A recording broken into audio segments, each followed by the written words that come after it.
ഇന്നു മുതൽ നമ്മുടെ ചാനലിൽ ചെയ്യാനായിട്ട് പോകുന്നത് വളരെ റീസെന്റ് ആയിട്ട് റിലീസ് ചെയ്ത ഡെത്ത് ഗെയിം എന്ന കൊറിയൻ ഡ്രാമയാണ്. ഓൺ ഗോയിങ് ആണ്. ടോട്ടൽ 8 എപ്പിസോഡ്സ് ആണുള്ളത്. അതിൽ 4 എപ്പിസോഡ്സ് മാത്രമാണ് ഇപ്പോൾ റിലീസ് ആയിരിക്കുന്നത്. ഇതൊരു ഫാന്റസി ത്രില്ലർ സീരീസ് ആണ്. ഇതിലെ ഒരു സ്റ്റോറി എന്ന് പറഞ്ഞാൽ ഇതിലെ നായകനായ ജെയ്യും ഒരു ജോലിയും ശരിയാവാതെ കടക്കെണിയിലും പെട്ട് അവസാനം ജീവിതം തന്നെ മടുത്തൊരു സാഹചര്യത്തിലാണ് അവനും ആത്മഹത്യ ചെയ്യാമെന്ന് തീരുമാനിക്കുന്നത്. അങ്ങനെ ഒരു ദുർബല നിമിഷത്തിൽ അവനും ആത്മഹത്യ ചെയ്യുന്നു. പക്ഷെ അവന്റെ ജീവിതം അവൻ ഇത്രയും വേഗം അവസാനിപ്പിച്ചത് കൊണ്ട് തന്നെ കാലൻ അഥവാ ഡെത്ത് ഇവനൊരു ശിക്ഷ കൊടുക്കുകയാണ്. അവളും ഒരു ഗെയിം സ്റ്റാർട്ട് ചെയ്യുന്നു. അതിന്റെ പേരാണ് ഡെത്ത് ഗെയിം. 12 പേരുടെ ജീവിതത്തിൽ ഇവന്റെ ആത്മാവും സ്വിച്ച് ആവുകയും അതിലേതെങ്കിലും ഒരാളുടെ ജീവിതത്തിൽ മരിക്കാതെ പിടിച്ചു നിന്ന് കഴിഞ്ഞാൽ അവന് വീണ്ടും ആ വ്യക്തിയുടെ ശരീരത്തിൽ ജീവിതകാലം മുഴുവൻ ജീവിക്കാൻ സാധിക്കും. അല്ലാത്ത പക്ഷം ആ ജീവിതത്തിലും അവൻ മരിക്കും. ഇതാണ് ആ ഗെയിം. ഇവന് രക്ഷപ്പെടാനാകുമോ? മറ്റുള്ളവരുടെ ജീവിതം എന്താകുമായിരിക്കും? ഇതിൽ ഒരുപാട് കൊറിയയിലെ തന്നെ നമ്പർ 1 സ്റ്റാർസ് ആണ് അഭിനയിച്ചിരിക്കുന്നത്. വളരെയധികം ത്രില്ലിംഗ് ആയിട്ടുള്ള ഒരു സീരീസ് കൂടിയാണിത്. എപ്പിസോഡിന്റെ തുടക്കത്തിൽ നമ്മുടെ കഥാനായകനായ ജെയെ കാണിക്കുകയാണ്. അവന്റെയും 7 വർഷം മുൻപത്തെ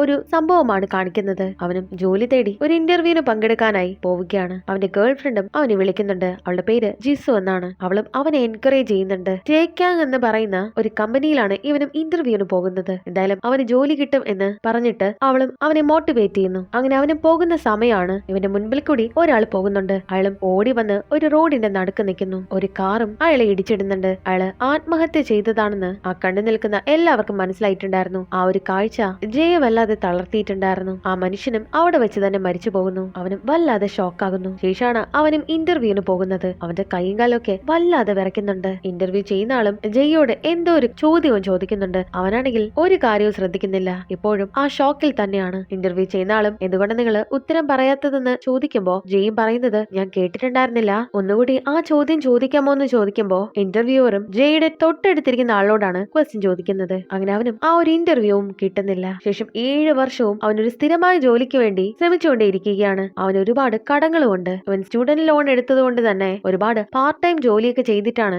ഇവനും ഒരു ചെറിയ വരുമാനവും കണ്ടെത്തുന്നത്. ജീവിതം വളരെയധികം കഷ്ടപ്പാടിലാണ് പൊയ്ക്കൊണ്ടിരിക്കുന്നത്. അതിനിടയ്ക്ക് തന്നെ ഇവന്റെ ചില ഫ്രണ്ട്സിന്റെ കല്യാണം കഴിയുന്നുണ്ട്. എല്ലാ ദിവസവും ഒരേപോലെ തന്നെ പൊയ്ക്കൊണ്ടിരിക്കുകയാണ്. എന്റെ ഫ്യൂച്ചറിനെ കുറിച്ച് ഓർത്ത് ഞാനും വിഷമിക്കുന്നു. ഞാൻ ഒരുപാട് ഇന്റർവ്യൂസ് അറ്റൻഡ് ചെയ്യുന്നുണ്ട്. പക്ഷെ ഒന്നും എനിക്ക് അങ്ങോട്ട് ശരിയാകുന്നില്ല. 7 വർഷമാണ് കഴിഞ്ഞു പോയത്. പിന്നീട് വീണ്ടും ജേക്കാങ് എന്ന ആ ഒരു കമ്പനിയിൽ ഞാൻ ഇന്റർവ്യൂവിനായി എത്തിയിട്ടുണ്ടായിരുന്നു. അയാളുടെ റെസ്യൂമെ കൊടുക്കുമ്പോഴും ഇന്റർവ്യൂ ചെയ്യുന്ന ആളും നിങ്ങൾ ഒരുപാട് പാർട്ട് ടൈം ജോലിയൊക്കെ ചെയ്തിട്ടുണ്ടായിരുന്നല്ലോ, ഇതുവരെ സ്ഥിരമായിട്ടുള്ള ഒരു ജോലി ആയിട്ടില്ലല്ലേ, നിങ്ങൾ വർക്ക് എക്സ്പീരിയൻസ് വെച്ചിരിക്കുന്നത് അത് മാത്രമാണല്ലോ. അത് കണ്ടിട്ട് ആ ഒരു കമ്പനിയുടെ CEO ആയിട്ടുള്ള ആ ഒരു വ്യക്തിയും നീ റെസ്യൂമേല് ഇത് വെച്ചിരിക്കുന്നത് നീ എത്രമാത്രം കഠിനമായിട്ട് അധ്വാനിക്കുന്ന ഒരാളാണെന്നും ഒക്കെ കാണിക്കാൻ വേണ്ടിയിട്ടാണ്. നിന്റെ ചെറുപ്പകാലത്ത് തന്നെ നിനക്ക് അച്ഛനെ നഷ്ടമായി അല്ലേ എന്ന് ചോദിക്കുമ്പോ അവനും എനിക്ക് 5 വയസ്സുള്ളപ്പോഴാണ് എന്റെ അച്ഛൻ മരിച്ചു പോകുന്നത്. സിഇഒയും ഒരുപാട് കഷ്ടപ്പാടിനിടയിലും നീ പഠിച്ച് ഒരുപാട് സർട്ടിഫിക്കറ്റ്സും മറ്റും നേടിയെടുത്തിട്ടുണ്ടായിരുന്നു. നീ വളരെ ഹാർഡ് വർക്കിംഗ് ആണ് എന്നയാളും ജയെ മോട്ടിവേറ്റ് ചെയ്യുന്നുണ്ട്. ജയ്ക്കും അത് കേൾക്കുമ്പോൾ സന്തോഷമാകുന്നു. അവന് തീർച്ചയായിട്ടും ഈ ഒരു ജോലി കിട്ടുമെന്ന് തന്നെയാണ് പ്രതീക്ഷിക്കുന്നത്. ഇന്റർവ്യൂ ഒക്കെ കഴിഞ്ഞ് അവന് പുറത്തേക്ക് ഇറങ്ങുമ്പോഴാണ് ഇവന്റെ ഒരു ഫ്രണ്ട് ഇവനെ വിളിക്കുന്നത്. നീയും ഹ്യുൻസുവിന്റെ കയ്യില് പണം കൊടുത്തിട്ടുണ്ടായിരുന്നോ, അവന്റെ ഇൻവെസ്റ്റ്മെന്റ് സ്കീമില് നീയും ഉൾപ്പെട്ടിട്ടുണ്ട് എന്ന് ചോദിക്കുമ്പോ എന്തോ ഒരു പ്രശ്നമുണ്ടെന്ന് അവനും മനസ്സിലാകുന്നുണ്ട്. അവനും ആ ഒരു പണം ഇൻവെസ്റ്റ് ചെയ്തിട്ടുണ്ടായിരുന്ന ആ ഒരു ഫ്രണ്ടിന്റെ വീട്ടിലേക്ക് പോകുന്നുണ്ട്. അവൻ എന്തോ ഒരു ബിറ്റ് കോയിൻ സ്കാമില് ഉൾപ്പെട്ടിട്ടുണ്ടായിരുന്നു. നമ്മുടെ പണമെല്ലാം നഷ്ടമായി എന്നാണ് തോന്നുന്നത്. അവൻ ഇവിടെ നിന്ന് രക്ഷപ്പെട്ടു എന്നാണ് ഞാൻ കേട്ടത് എന്ന് പറഞ്ഞ് ജയെ വിളിച്ച് പറയുന്നുണ്ട്. അങ്ങനെ ജയും അവന്റെ വീട്ടിലേക്ക് വന്ന് നോക്കുമ്പോ എത്ര തന്നെ വിളിച്ചിട്ടും ആ വാതിൽ തുറക്കുന്നില്ല. അവന് ദേഷ്യപ്പെട്ട് ആ വാതില് തല്ലി പൊളിക്കാനായി ശ്രമിക്കുന്നു. പക്ഷെ ആരും തന്നെ ഉള്ളിലുണ്ടായിരുന്നില്ല. ഇവനീ ബഹളം വെച്ചത് കേട്ട് അവിടുത്തെ ആൾക്കാര് പോലീസിന് റിപ്പോർട്ട് ചെയ്തിട്ടുണ്ടായിരുന്നു. അങ്ങനെ അവനെയും പോലീസുകാര് അറസ്റ്റ് ചെയ്യുന്നു. അവനും പോലീസുകാരോട് കംപ്ലൈന്റ് കൊടുക്കുന്നുണ്ട്. എന്റെ എല്ലാ പണവും നഷ്ടമായി, അവനെ എത്രയും വേഗം ഒന്ന് പിടികൂടണമെന്ന് പോലീസിനോട് അഭ്യർത്ഥിക്കുന്ന സമയം പോലീസും നിങ്ങൾ ആ ഒരു പണം ഇൻവെസ്റ്റ് ചെയ്തു എന്നല്ലേ പറയുന്നത്, പ്രോഫിറ്റ് കിട്ടാൻ വേണ്ടിയിട്ടാണ് നിങ്ങൾ ഇത് ചെയ്തതെന്നറിയാം. പക്ഷെ എന്നിരുന്നാലും അയാൾക്കെതിരെ കേസ് കൊടുക്കാൻ നിങ്ങൾക്ക് സാധിക്കില്ല, കാരണം ആ ഒരു ഇൻവെസ്റ്റ്മെന്റ് നഷ്ടത്തിലായിരുന്നു. ഇതാണ് നമ്മുടെ ഇവിടുത്തെ നിയമമെന്ന് പോലീസും പറയുമ്പോ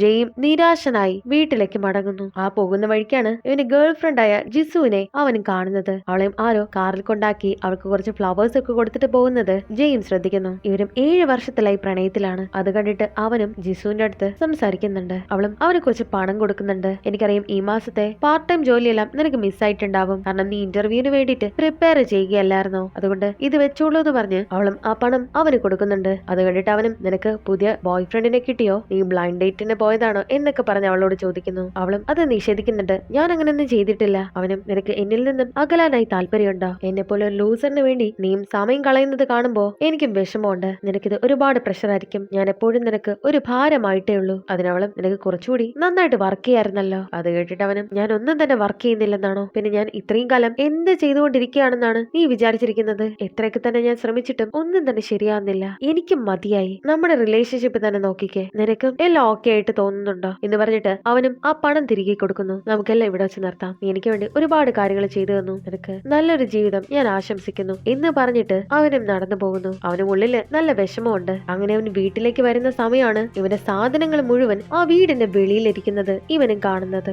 ഇതിപ്പോ എന്താ സംഭവം എന്ന് പറഞ്ഞ് ഇവനും ഡോറ് തുറക്കാനായി പോകുമ്പോ അത് ലോക്ക്ഡ് ആണ്. ഇവനും ഉടമസ്ഥന് ഒരുപാട് വാടക കൊടുക്കാനായി ബാക്കിയുണ്ടായിരുന്നു. ഇവൻ കൊടുത്തിട്ടുണ്ടായിരുന്ന ഡെപ്പോസിറ്റ് വെച്ചിട്ട് അയാളും ആ പണം അടച്ചു. ഇനി നിനക്ക് ഇവിടെ താമസിക്കാനാവില്ല. 2 ദിവസത്തിനുള്ളിൽ പുതിയൊരു താമസക്കാര് ഇവിടെ വരികയാണെന്ന് അയാൾ എഴുതി വെച്ചിരിക്കുകയാണ്. അതേസമയം തന്നെ അവിടെ മഴയും പെയ്യുന്നു. അവനും ആ സാധനങ്ങളൊക്കെ നനയാതെ ഒരു സ്ഥലത്ത് മാറ്റിവെക്കുന്നു. രാവിലെ ഇവനും ഫോൺ ചെക്ക് ചെയ്യുന്ന സമയമാണ് ആ ഇന്റർവ്യൂവിലും അവൻ പാസ്സായിട്ടില്ല എന്നുള്ളൊരു മെസ്സേജും അവന് വരുന്നത്. അത് കാണുമ്പോൾ മൊത്തത്തിൽ എല്ലാം തകർന്നിരിക്കുന്ന ഒരു അവസ്ഥയിലാണ് അവൻ ഇപ്പോഴുള്ളത്. അതുകൊണ്ട് അവനും ജീവിതമൊക്കെ മടുത്തു. ആത്മഹത്യ ചെയ്യാനായി ഒരു ബിൽഡിങ്ങിന്റെ മുകളിൽ അവൻ വന്ന് നിൽക്കുകയാണ്. ശരിക്കും ഞാൻ ഇവിടെ നിൽക്കാനായി കാരണം തന്നെ 7 വർഷം മുന്നേ ആ ഒരുത്തൻ എന്റെ മുന്നിൽ വെച്ച് ആത്മഹത്യ ചെയ്തതുകൊണ്ടാണ്. എനിക്കെന്നാ ഇന്റർവ്യൂ പാസ്സാകാൻ സാധിച്ചിരുന്നെങ്കിൽ ഇപ്പോൾ എനിക്ക് ഗതി വരില്ലായിരുന്നു എന്ന് പറഞ്ഞ് അവനും ആ ബിൽഡിങ്ങിന്റെ മുകളിൽ നിന്ന് താഴേക്ക് ചാടുന്നു. ആ സമയം അവന്റെ ഫോണില് അവന്റെ അമ്മയും വിളിക്കുന്നുണ്ടായിരുന്നു. ശേഷം അവനും ഉണരുന്നുണ്ട്. ഞാനിത് എവിടെയാ? ഇതെന്താ മൊത്തം ഇരുട്ടായിരിക്കുന്നത്? ഞാൻ മരിച്ചില്ലേ എന്ന് പറഞ്ഞ് ഇവന് നോക്കുന്ന സമയമാണ് അവനൊരു എയ്റോപ്ലെയിനിലാണ് എന്നുള്ള കാര്യം മനസ്സിലാകുന്നത്. ഞാൻ ആഫ്റ്റർ ലൈഫിലേക്ക് പോകാൻ പോകുന്നത് ഈ പ്ലെയിനിലായിരുന്നു എന്ന് പറഞ്ഞ് മുന്നിലിരിക്കുന്ന ഒരു ടാബ്ലറ്റില് ഇവന്റെ മുഖം നോക്കുന്ന സമയമാണ് അത് മറ്റാരുടെയോ മുഖമാണ്. അവന്റെ രൂപം എല്ലാം തന്നെ വ്യത്യസ്തമാണ്. അപ്പോഴാണ് അവന്റെ തൊട്ടടുത്തായി ഒരു ലേഡി ഇരിക്കുന്നത് അവനും ശ്രദ്ധിക്കുന്നത്. ആ ലേഡിയും അവൻ എഴുതിയിരിക്കുന്ന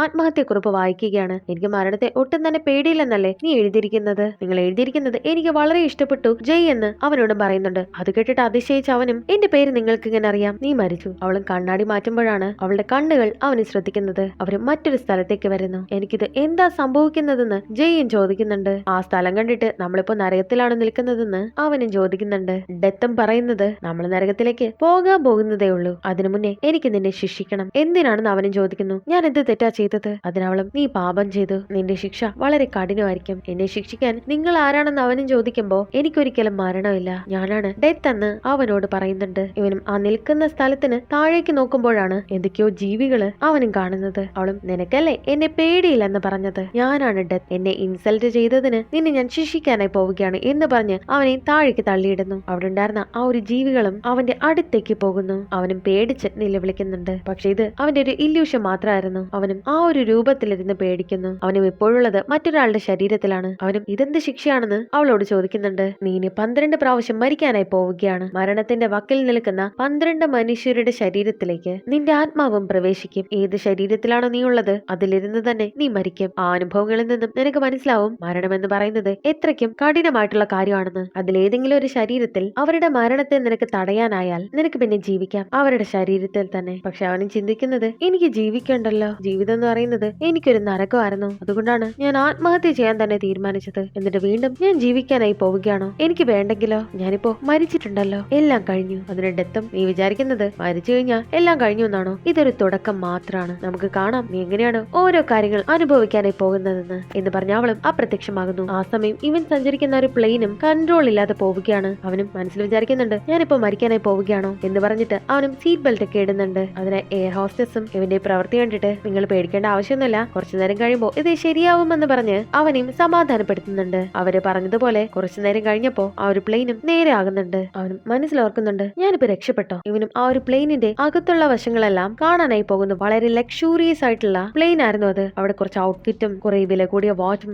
വാലറ്റും ഒക്കെ ഇരിക്കുന്നത് കണ്ട് അവനും അതിശയിക്കുന്നു. അപ്പോഴാണ് അവനും ഒരു തിളക്കമുള്ള ഒരു കാര്യം കാണുന്നത്. അത് ശരിക്കും ഇവൻ ഇപ്പോഴുള്ള ആ ശരീരത്തിന്റെ യഥാർത്ഥ ഉടമയായിട്ടുള്ള ആളുടെ മെമ്മറി ആയിരുന്നു. അയാളുടെ പേര് പാർക്ക് ജിൻ ടേ. എനിക്ക് 33 വയസ്സുണ്ട്. ടേക്കാങ് എന്ന കമ്പനിയുടെ യഥാർത്ഥ ചെയർമാന്റെ 2ാമത്തെ മകനാണ് ഞാൻ. ഞാൻ വളരെ സമ്പന്നമായ ഒരു കുടുംബത്തിലാണ് ജനിച്ചു വളർന്നത്. ഞങ്ങൾക്ക് സ്വന്തമായി 3 പ്രൈവറ്റ് ജെറ്റ് ഉണ്ട്. ഞാൻ ജനിച്ച സമയം തൊട്ടേ കോമ്പറ്റീഷൻ എന്ന് പറയുന്നത് എന്റെ ജീവിതത്തിന്റെ ഭാഗമായിരുന്നു. ഞാൻ കോമ്പീറ്റ് ചെയ്യുന്നത് എന്റെ തന്നെ ചേട്ടനോടാണ്. ഞാൻ എന്റെ ചേട്ടനെക്കാളും സ്മാർട്ട് ആണ്. അതുകൊണ്ട് തന്നെ ടേക്കാങ് എന്ന ഗ്രൂപ്പിന്റെ യഥാർത്ഥ സിഇഒ ആണ് ഇയാളിപ്പോൾ. ജെയും മനസ്സിലോർക്കുന്നത് ഒരുപാട് ഓർമ്മകൾ എനിക്ക് വന്നല്ലോ, ഇതെന്തായിരിക്കും? അവനും കണ്ണാടിയിൽ മുഖം നോക്കുന്ന സമയമാണ് ഇത് മിക്കവാറും ഈ മനുഷ്യന്റെ ഓർമ്മകളായിരിക്കും. ഇയാള് ശരിക്കും ടേക്കാങ് ഗ്രൂപ്പിന്റെ സിഇഒ ആണോ? ഞാൻ ഇന്റർവ്യൂ എടുക്കാൻ പോയിട്ടുള്ള ആ ഒരു കമ്പനിയുടെ ഓണറോ? എനിക്ക് വിശ്വസിക്കാനാവുന്നില്ല. ഞാൻ അവനെ പോലെ ജീവിച്ചു കഴിഞ്ഞാൽ കഴിഞ്ഞാ ഈ പണവും സമ്പത്തും ഒക്കെ എന്റേതാണെന്നാണോ അതിനർത്ഥം? അങ്ങനെയാണെങ്കിൽ കൊള്ളാലോ, ഇങ്ങനെ ജീവിക്കുന്നത് നല്ല രസമായിരിക്കും. എനിക്കിതുപോലെ മറ്റൊരു ചാൻസ് കിട്ടിയെന്ന് വരില്ല, ഇതൊരു ഓപ്പർച്യൂണിറ്റി കൂടിയാണ്. അപ്പോഴാണ് ഇവൻ സഞ്ചരിച്ചിരിക്കുന്ന